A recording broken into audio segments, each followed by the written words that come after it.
तैवानमध्ये 7.7 Richter scale तीव्रतेचा भूकंप, एकाचा मृत्यू तर 50 नागरिक जखमी. 87,000 घरांचा वीज पुरवठा खंडित. तैवान आणि जपानला आता सुनामीचा इशारा.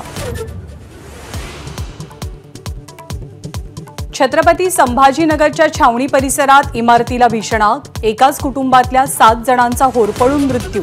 अग्निशमन दलाचा एक कर्मचारीही जखमी.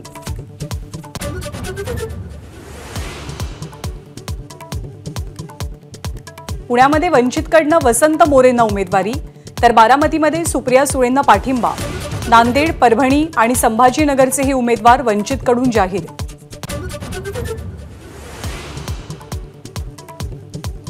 वर्धा, अकोला, अमरावती आणि हिंगोलीमधनं आज लोकसभेचे उमेदवार अर्ज दाखल करणार.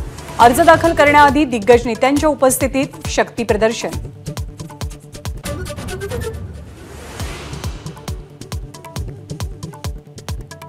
राहुल गांधी आज शक्ती प्रदर्शन करत वायनाडमधनं अर्ज भरणार. प्रियंका गांधीही राहणार उपस्थित.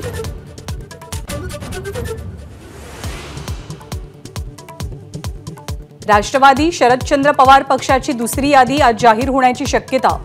रावेर, भिवंडी, बीड, माढा आणि सातारा या 5 जागांच्या उमेदवारांची घोषणा प्रदेशाध्यक्ष जयंत पाटील करणार.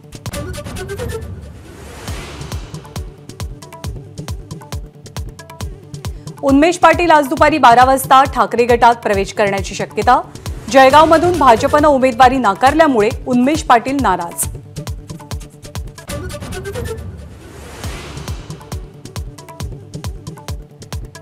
म्हाडाच्या सोडतीमधनं उच्च गटातील घरं लवकरच बाद होण्याची शक्यता. मागणी नसल्यानं आणि अत्यल्प अल्प गटांना प्राधान्य असल्यामुळे प्रस्ताव विचाराधीन. चंद्रपूरच्या ब्रह्मपुरीमध्ये तापमान 42 अंश सेल्सिअसच्या पार.